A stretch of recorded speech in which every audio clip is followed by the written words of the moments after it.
한 편의 동영상을 먼저 보여드리고 오늘의 이야기를 시작하도록 하겠습니다.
오늘의 이야기는 화투입니다. 화투는 꽃 한자에 싸울 투로 말 그대로 꽃들을 가지고 싸우는 게임입니다. 우리나라 성인들이라면 많은 사람들이 화투를 가지고 게임을 즐겨본 경험이 있을 겁니다.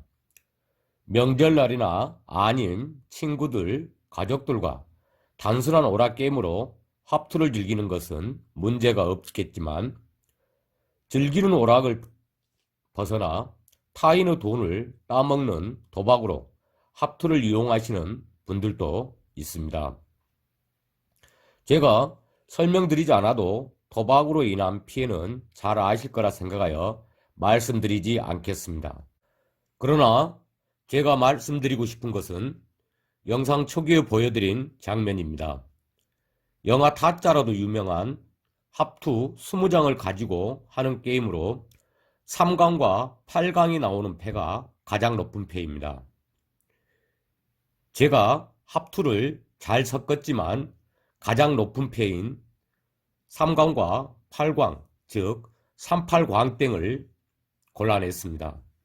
도박의 문제점은 여러 가지가 있지만 그중 하나는 본인은 정당하게 게임을 하지만 본인의 돈을 따먹으려는 상대방은 제가 보여준 영상과 같이 편법으로 게임을 조작하고 있다는 것입니다.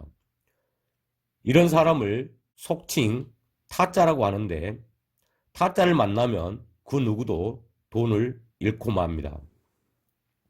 타짜의 부류는 너무도 많고 그 수법도 다양하여 상대방이 타짜라는 사실을 분별하기란 쉽지가 않습니다. 게임을 통해 일확천금의 꿈을 접으시고 절대로 도박을 하지 않으시길 권장합니다.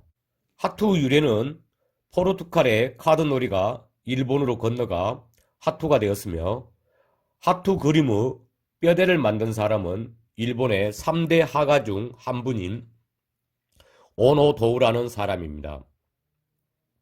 비강의 그림을 보면 빨간 옷을 입고 우산을 쓴 사람이 있습니다. 이 사람이 미친년이라는 말을 들어본 사람도 있을 거예요. 이 오노도우는 머리가 아주 나빴습니다. 그래서 공부를 해도 머리에 남는 것이 없고 뭘 해도 머리가 나빠 다른 사람들로부터 비웃음만 받았습니다. 그래서 자신을 비관하고 비가 많이 오는 날 강물에 빠져 죽으려고 마음먹고 우산과 빨간 비옷을 입고 물이 불어난 강가로 가고 있었습니다. 죽으러 가는 사람이 비를 맞지 않으려고 비옷을 입고 우산을 쓰고 가고 있네요. 그래서 비강 속에 이 사람을 미친년이라고 하는 것입니다. 그런데 불어난 강물 속 바위 위에서 개구리가 늘어진 버드나무를 잡으려고 버드나무를 향해 뛰어오르고 있습니다. 버드나무 가지는 너무 높아 개구리가 도저히 잡을 수 없는 높이였습니다. 이 광경이 신기하여 미친년은 앉아서 구경을 합니다. 10번 20번 계속해서 도전하던 개구리는 드디어 버드나무 가지를 잡았고 물속에서 벗어나 목숨을 구할 수가 있었습니다. 이때 개구리가 있던 바위는 바로 물에 잠겼습니다. 여기에서 깨달음을 얻은 이 미친년은 공부에 매진하여 일본 최고의 서예가가 되었습니다. 오노도우가 살던 당시에는 사람들이 피땀 흘려 일을 하지 않고 요행으로 나무 돈을 따먹으려는 도박이 아주 극심하게 유행하고 있었습니다. 오노도우는 이런 사람들을 위해 하트 그림을 정리하면서 비강에 자신의 경험담을 넣어 도박을 하지 말고 열심히 노력해서 정정당당하게 일을 하라는 교훈을 도박에 빠진 사람들에게 전달한 것입니다. 그럼 왜 오노도우는 비강에 자신의 그림을 넣었을까요? 포스톱이 유행하지만 80년대까지만 해도 일부 지역에서는 하프트를 이용한 게임 중에서 삼봉이라는 것이 유행했는데 삼봉에서는 이 비강패로 무슨 패든 먹을 수가 있어 비강이 최고로 높고 가장 좋은 패였습니다. 이런 차원에서 자신을 가장 높은 패인 비강에 자신의 교훈을 넣었던 것입니다. 다시 한번 말씀드립니다. 도박은 자신의 삶과 가족들의 삶까지 피폐하게 만듭니다. 그 액수가 크든 작든 절대 도박을 해서는 안 됩니다. 시청해 주셔서 감사합니다. 다음 시간에는 더 재미있는 하프트 이야기로 다시 찾아뵐 수 있도록 하겠습니다.